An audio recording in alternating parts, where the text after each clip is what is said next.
Hi everybody, Father Marshall Shelley here, coming to you from actually our home, not St. Peter's Episcopal Church. It's about 7:30 of an evening on a Monday. I am recording this as I am back from retreat. I was with my colleague group in California, and I'm enjoying the afterglow of a really wonderful few days here at St. Peter's.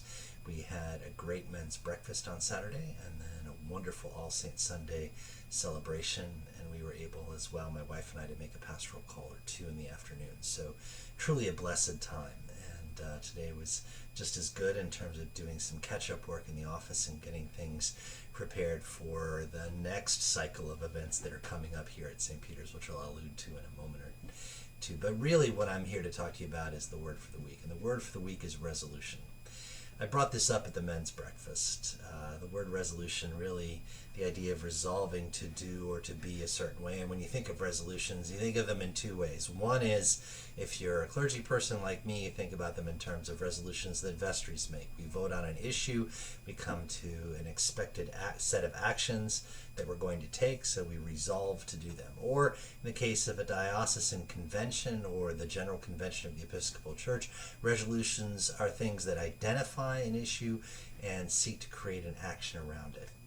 So I raised the question, as we start to get ready for the end of this liturgical year and prepare to open a new one, what might be a, if you will, a spiritual resolution you might make. A lot of people make resolutions at New Year's, and that's entirely appropriate. It's the end of the calendar year, the beginning of a new one, time of refreshment and renewal. So I flipped the script a little bit and said, if the liturgical year is ending on the feast of Christ the King, which is in just a few weeks on November 20th, and a new liturgical year is beginning with the first Sunday of Advent, just as we turn the page, if you will, on the month at the end of November and head on into December. What necessarily might you be thinking about in terms of a spiritual resolution for the new year? I'm not going to lose 20 pounds, although I plan to do so anyway. I'm not going to exercise more consistently, though I plan to do so anyway. And I have to be honest that oftentimes resolutions don't really hold out long.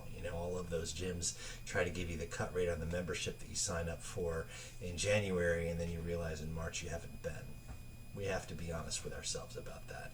And we have to be honest with ourselves about our spiritual resolutions as well. You may make a resolution that you're going to pray every day in the morning, or you're going to keep the daily office 4 times a day, or you're going to meditate every day, or you're going to take time to make sure that you don't miss church on Sundays. You can make a whole list.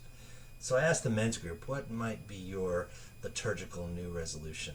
And those of you who are from New Jersey know that one of the things that is true of most of us is we have a bit of a salty tongue. So one of those individuals at the table said, I think I'm going to try to cuss less. And I said, that's a good one. I might sign on to that. He was shocked. A priest should have an issue with wanting to cuss less. Everyone should probably benefit from that discipline here, particularly in New Jersey. We tend to be a bit mellifluous with our word choices. So I was thinking about that, and I was offering up a reflection on it.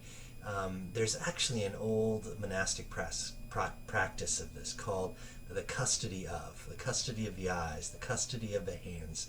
The idea that you would take some piece of your senses and kind of pull them back and be very aware of them when you're in situations where you might feel a sense of temptation, a sense of transgression in your head. When it comes to the custody of the tongue, my grandmother said, if you can't say something nice, don't say anything at all. And there were times when she didn't say anything at all.